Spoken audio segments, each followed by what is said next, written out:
Hi there, everybody. My name is Laura Kelland May, and I work with horses and also certified animal aromatherapist.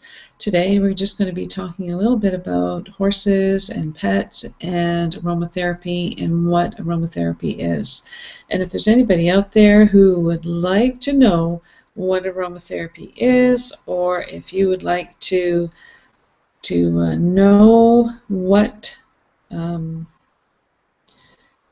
essential oils are, because that's what we're going to be talking about today is essential oils. I would love to hear from you, and I'm trying to figure out how to get the chat going here so that we can, there it is, get the chat going. And if there's anybody here, I just kind of did this. I want to get some more practice going live, talking in front of a camera and with the microphone to make sure everything is working fine, and to give myself just a bit more exposure online with the types of things I like to do. So if I could, if there's anybody there who'd like to fire off a question, that's great. I'm going to put in the chat box here my Twitter handle, http://www.twitter.com/ and my Twitter handle is HunterJudge. And if anybody likes to see me there, that's one of the Twitter handles that I have. Now, I started getting interested in essential oils because I had something called plantar fasciitis, and it was a very painful thing in the bottom of my foot. It's kind of like a heel spur, and then the tendons going over top of my bone, and it really, really hurt. And so a friend of mine was going to a essential oils class and asked me if I wanted to come along. So I said, sure. And when I got there, the person giving the demonstration and the talk asked, is there anybody out there who's in pain? So I put my hand up. Yeah, I'm in pain. Because when I was driving over there, my foot was throbbing, absolutely throbbing. And it was just pulsating with pain from this plantar fasciitis. So when she asked that, I thought, yeah, I'm in pain, and if you can help me with it, then great. I'd love to have some help. So she's, okay, somebody help this woman here. We're going to put 2 drops of lemongrass and 2 drops of peppermint on the bottom of your foot. Okay, great. So she said, on a score of 1 to 10, and 1 is not very much pain and 10 is childbirth pain, what kind of pain are you in right now? And I said, well, 7-ish. 7. It was a throbbing pain. So she said, okay, great. So they put 1 drop of lemongrass, 1 drop of peppermint on the bottom of my foot, and I went back to my seat and sat back down again. Great.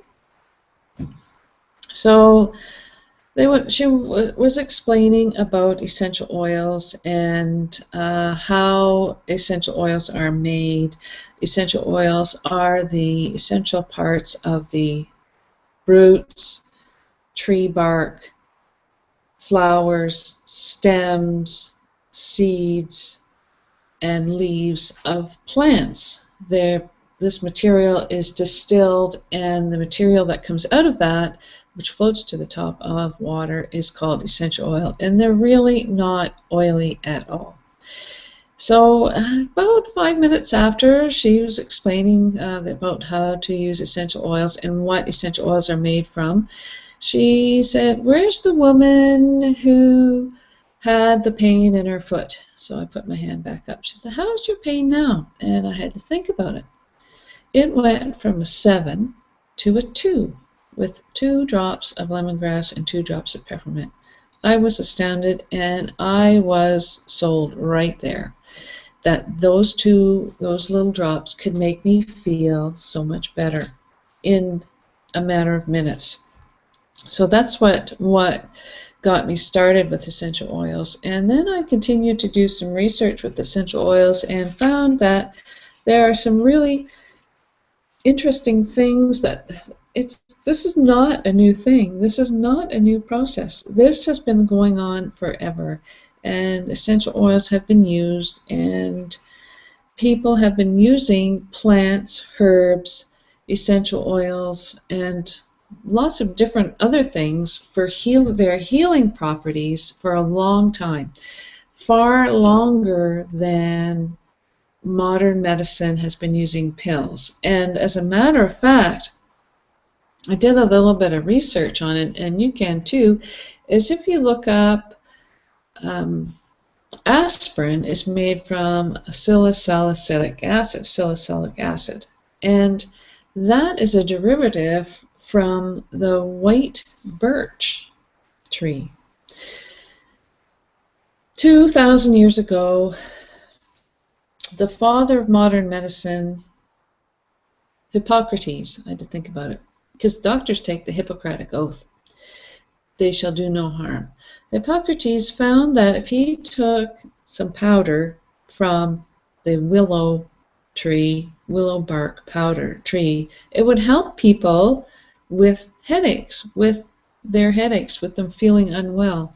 So this willow bark powder kept going on throughout the millennium until scientific advances came along such that scientific advances and laboratories procedures, they could take the willow bark and extract it and get the actual chemical that was helping people with their headaches. And what they've done is taken that salicylic acid and packaged it into a pill form. What happened, however, is when they did that, the straight, pure salicylic acid causes stomach problems, so they had to adjust it a little bit. And then they found out that they could, rather than growing the trees and harvesting the trees and making the powder from the trees, they could take that chemical composition and go in the lab and remake that identically for, instead of using the actual tree, they can make it in the lab. But what happens is when you do that, our bodies really don't recognize that as the tree because it's slightly different. There's slightly different connections between the chemicals, so they can't do it exactly because that's Mother Nature. They cannot replace Mother Nature. But what they can do is make a really good replica of it.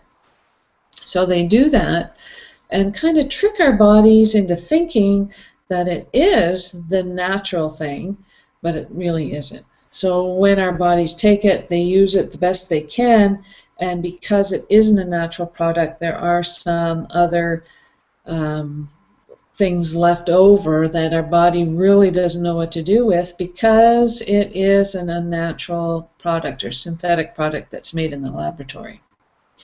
So all that to say is that essential oils are really the foundation of some of the synthetic medications that are on the marketplace right now.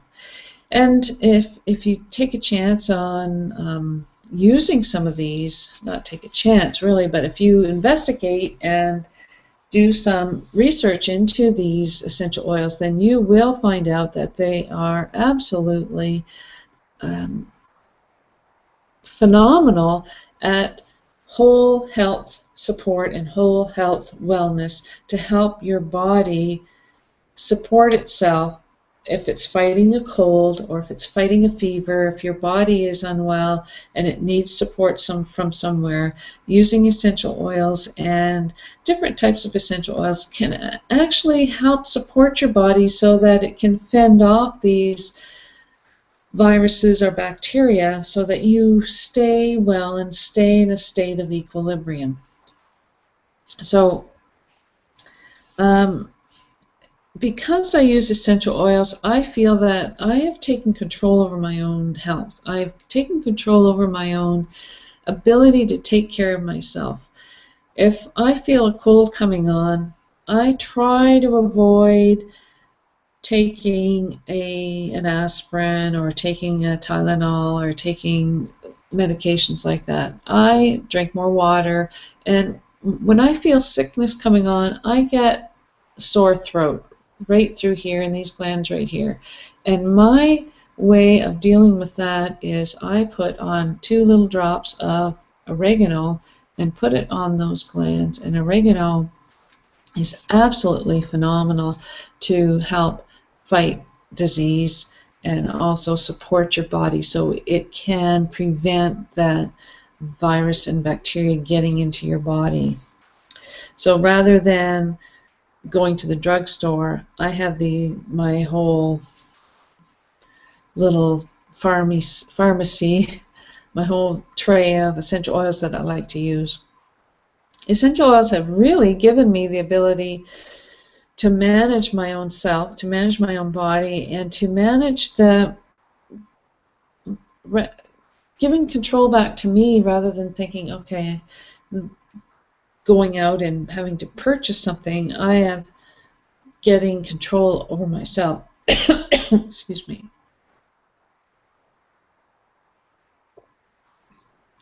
So I just want to see if I can put a video here for you. And it's a very good video.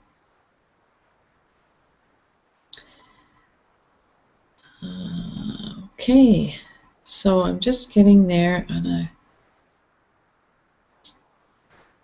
I would like to search. I want to go. It's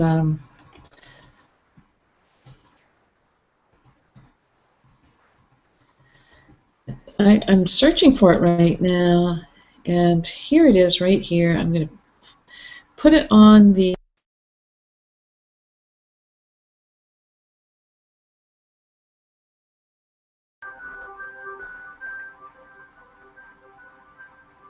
and I hope Bacteria have to change their genetic.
So I'm hoping that you were able to see that video. I did share it here on the playback, so I'm hoping that it did work for you. And that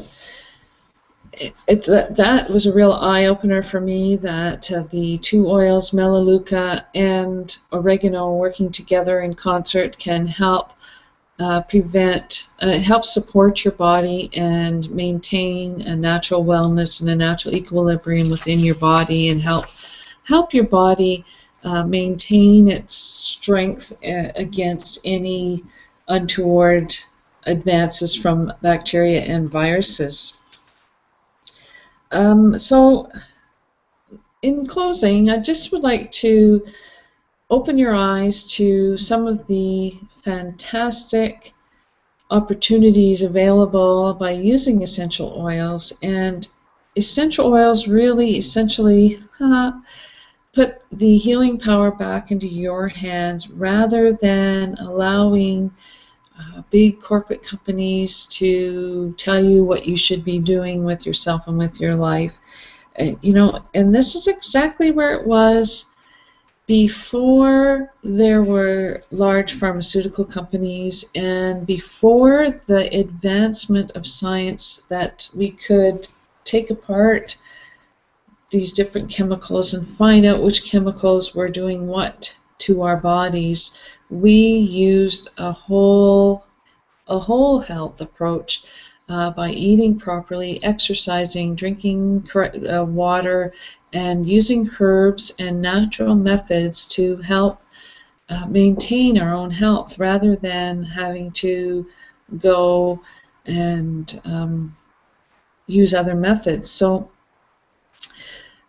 I don't know about you, but do you remember the days of home remedies? And maybe your parents or your grandparents had some home remedies that that are still valid today. I know I have a friend who says her father used to go and cut the bark off a tree and boil it and make a tea to help make him feel better and help support his body. So my name is Laura Kelland-May, and I'm from EssentialOilSynergy.ca and also EssentialEquines.ThistleRidgeStables.com. I'd love to hear from you, and if you have any questions, please send us a message. So I'm going to stop the broadcast, see how it goes, and thanks so much for coming. My name is Laura Kelland-May. Please write me a question if you have any questions about anything I discussed today. Love to hear from you. Thanks, and bye now.